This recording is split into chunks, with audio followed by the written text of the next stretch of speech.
देश के बहुत सारे राज्यों में चुनाव की तैयारियां लगभग पूरी हो चुकी हैं। आने वाले कुछ समय में जो देश के बड़े बड़े राज्य हैं उनमें चुनाव प्रचार नेताओं ने अपना शुरू कर दिया है, जिससे आगे आने वाले चुनाव में वो जीत सकें। सभी पार्टियों के नेता घर घर जाकर अपने क्षेत्र में जाके अपने बारे में बहुत सारी घोषणाएं कर रहे हैं, लोगों को बता रहे हैं कि हम आएंगे तो सत्ता में ये होगा वो होगा। दोस्तों, आज के एक वीडियो में मैं आपको बताना चाहता हूं कि पूरे देश का ठेका लेने से पहले हमें अपने क्षेत्र का ठेका लेना चाहिए। पूरे देश के बारे में तो बाद में सोचो, पहले ये सोचो हमारे जो क्षेत्र है, हमारा जो क्षेत्र है, एरिया है, उसका विकास कैसे हो। हमारे क्षेत्र में एक ऐसा प्रतिनिधि होना चाहिए जो हमारे क्षेत्र का विकास करे। अगर सभी क्षेत्र इस प्रकार से कार्य करेंगे और सभी क्षेत्रों के जो प्रतिनिधि होंगे वो अपने क्षेत्र का विकास करेंगे तो देश का विकास तो स्वतः ही हो जाएगा। सबसे पहले एक एक मोती, जो देश में एक एक विधानसभा है वो एक एक मोती का काम करती है, तो एक एक मोती उसको उसकी पॉलिश बढ़िया करो, उसको बढ़िया बनाओ, तो जो पूरी माला है वो तो बढ़िया बनेगी।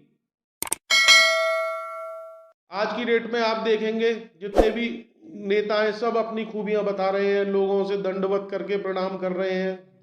यही नेता जब जीत जाते हैं तब आप इन्हें दंडवत प्रणाम करो या कुछ भी करो, आप इनकी शक्ल भी नहीं देख पाते। आज ही आप पानी लगा रहे हो खेत में, वहीं वहां पे भी जाएंगे और आपसे मिल के आएंगे। और ऐसे ऐसे नेता मैंने देखे हैं जो कपड़े दिन में 10-10 बार तो कपड़े बदल रहे हैं। सड़क पे लौटते बोटते 4 बार उनके कुर्ते पजामे काले पड़ जाते हैं। लेकिन यही लोग जब सत्ता में आ जाते हैं उसके बाद इनके दर्शन करना भी दुर्लभ हो जाता है।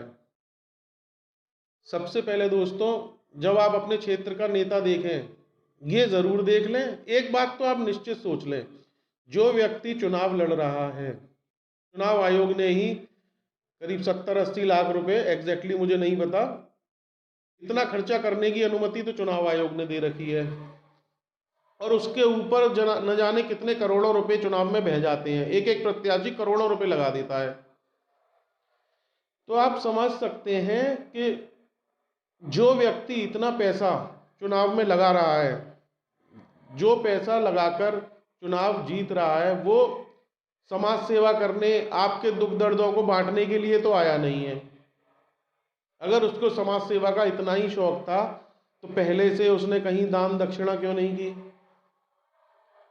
इसी प्रकार से वो, तो ये तो आप सोच लीजिए, जो व्यक्ति 2-4 करोड़ खर्च कर रहा है वो 10-5 करोड़ बनाने के चक्कर में तो आया ही है, उतना तो वो करेगा ही करेगा। लेकिन उसके बाद भी अगर वो शिक्षित नहीं है और जातिवाद को बढ़ावा देता है, जातिवाद की राजनीति करता है, तो समझ लीजिए आपके क्षेत्र का विकास किसी कीमत पे होने वाला तो है नहीं।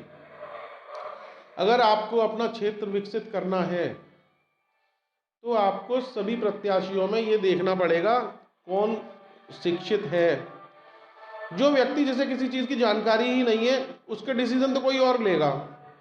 जब उसको कोई किसी प्रकार की जो भी योजनाएं हैं उनकी संपूर्ण जानकारी नहीं होगी, जो शिक्षित नहीं होगा उसे जानकारी होगी कैसे। तो सबसे पहले जो प्रत्याशी है उसे शिक्षित जरूर देखें। पहले से चला आ रहा है 70 साल से, जो अंगूठा टेक आदमी हमारे देश में नेता बन जाते हैं, उनको नाम लिखना आता नहीं है, वो देश की किस चीज़ पे साइन करने हैं, किस पे अंगूठा लगाना है योजनाओं पे, वो कैसे डिसीजन ले पाएगा। और दूसरा दोस्तों, जो व्यक्ति जातिवाद, ऊंच नीच की राजनीति कर रहा है वो व्यक्ति आपके क्षेत्र को विकसित नहीं कर सकता। इसका सबसे बढ़िया एक फॉर्मूला ये भी है, प्रत्येक क्षेत्र के कुछ युवा मिलकर,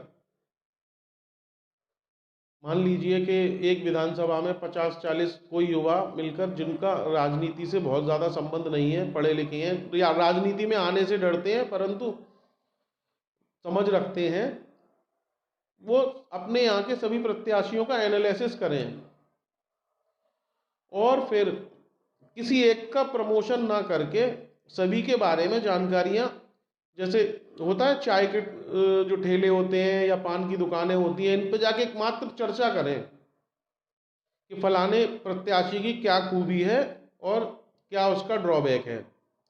जब आप इस तरीके की चर्चाएं करेंगे प्रत्येक प्रत्याशी के बारे में, मैं कह रहा हूं, मैं ये नहीं कह रहा किसी एक राजनीतिक दल या किसी एक प्रत्याशी का प्रचार प्रसार करें, और एक आपस में जो युवा लोग हैं वो इस तरीके का डिस्कशन करें जगह जगह, तो उससे क्या होता है, सही नॉलेज लोगों तक पहुंच जाती है। कि जो प्रत्याशी खुद अपना प्रमोशन करने आ रहा है वो तो अपने बारे में बताएगा नहीं कि मैं किस तरीके का हूं या मैं तुम्हें कितना परेशान कर दूंगा बाद में।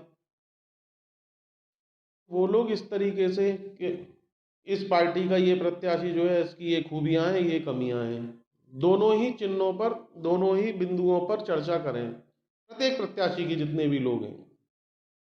उससे क्या होगा, धीमे धीमे एक बात दूसरे तक पहुंचती है, दूसरे से तीसरे तक पहुंचती है, जो जनता के पास एक फीडबैक पहुंच जाएगा, जिससे निर्णय लेने में आसानी रहती है कि हमें हमारे क्षेत्र के लिए किस प्रकार का नेता या व्यक्ति चाहिए।